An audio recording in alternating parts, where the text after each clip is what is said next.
This is a 50mm f2 Air, a full frame lens from Viltrox. Viltrox actually sent this to me a few months ago to test it out, and test it out I have. I think in the last 10 videos in my main channel, my Space Design Warehouse channel, in my B camera, the one that's sliding back and forth, this shot right over here. This shot for the last few months has been on this lens. So there's theoretically hours of footage you could go back and look at if you want to see the quality of this lens. But also, these are some examples from those videos. It's not on there right now because I'm holding it. It started out, I was just testing it out, but then I left it on that camera because I really liked it. Anyway, 50mm. The Nifty 50 has become my go-to since I set up this most recent iteration of my studio. So for about the last year. If you like the way this framing looks, what you're looking at now is shot through 50mm. The camera is about 5 feet 8 inches in front of me.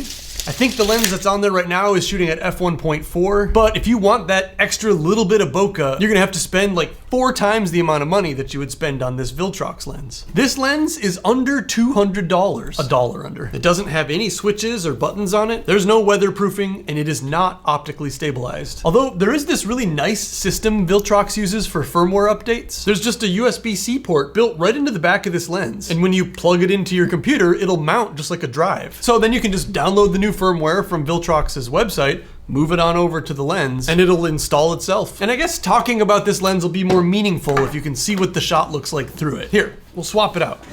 Okay, so here we are, looking through the Viltrox 50mm Air. Right now I'm shooting at f2, 1/50, ISO 320. And if you've got a 4K monitor, now's the time to go down and switch the quality to 4K real quick on this video, because this thing is sharp. And it's not just sharp, but it's also quick. I've got a Ninja 5 set up on the top there to see through the camera's view, and it doesn't matter how I move at all, this thing is gonna stay in focus. And you can't hear it. You can't hear those focus motors at all. And granted, that's the A7 IV's fairly amazing autofocus doing a lot of the driving there. Oh wait, that's not the A7 IV. This is the A7 IV. That's the A7S III. Same thing. I also took this thing outside to sort of bounce the focus all around. And you'll notice on these shots, it can pick a subject and just sort of snap into focus. There's no hunting, the camera can just super quickly land the focus. Tail light, plumeria, hibiscus, stop sign, clouds. I accidentally did a drop test with this lens. I don't know if you can see it there, but I'll put up a close-up. I was walking through my very messy studio here and managed to kick the leg out from under a tripod that had a camera on it, had this lens on that. Something I would never dare to intentionally test, but as you can see, took some physical damage on the front, but I'm happy to report that internally this thing is working flawlessly. I took this lens up to Alaska with my wife, where we found our way onto one of the ships from the television show Deadliest Catch. Turns out in season 2, one of those boats got hit by a rogue wave and just got trashed, but they managed to salvage it and turn it into this tourist thing where you go out onto the bay and they hold up a bunch of sea animals in your face. But because this lens is so light, it's literally like a quarter of the weight of my other 50mm lens. I imagine that's why they're calling this the Air, but it does make having a camera with you on vacation just way more casual. It's just so easy to hold. Everything I've been putting up on the screen here has been shot through this lens. And speaking of fast-moving things, was I speaking of fast-moving things? We came across some bald eagles on that little trip, and I was able to get some surprisingly sharp pictures, even at 50mm, which really isn't that zoomed in at all. Check out these all-American photographs. This one had just grabbed a fish out of the water and was flying away. Hello, National Geographic. And just to show my receipts, here's my Lightroom. This photo, all these photos were taken with the Viltrox f2 50mm lens. 50mm is a great focal length for greatly enhanced family vacation photos. Here's my wife and her dad at some row of houses that used to be owned by like a pack of women, and they were all personal brothels or something like that. Creek Street at Ketchikan, Alaska. Look it up. Here's some guy with an octopus. So,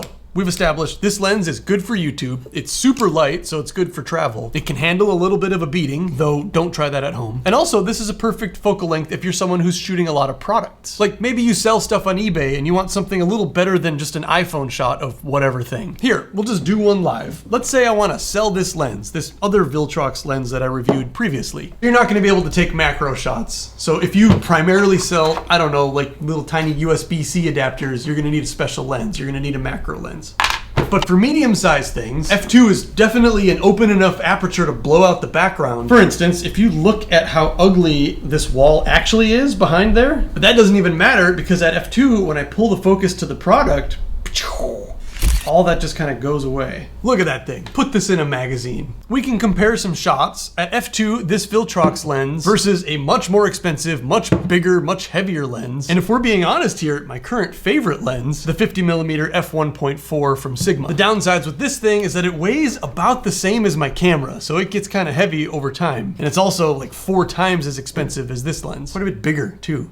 Strange, these are the same focal length. But I'm gonna go out and shoot a bunch of pictures, and my guess is that with each one of these that now are showing up on the screen, I'll bet that even if you zoom into 100%, you won't be able to tell which photo was taken with which camera. I'll bet that they're almost perfectly the same. I think all this extra body and all this extra size and weight is just to get that 1.4 aperture. This does have like a metal body to it, and this is plastic. That just makes it even lighter. My guess is you ended up at this video because you found this lens, you saw the price, and you're wondering if it's any good or if it's worth it. And yes, I can say, definitely. After using this for like 3 months, it's definitely worth it. Goodbye.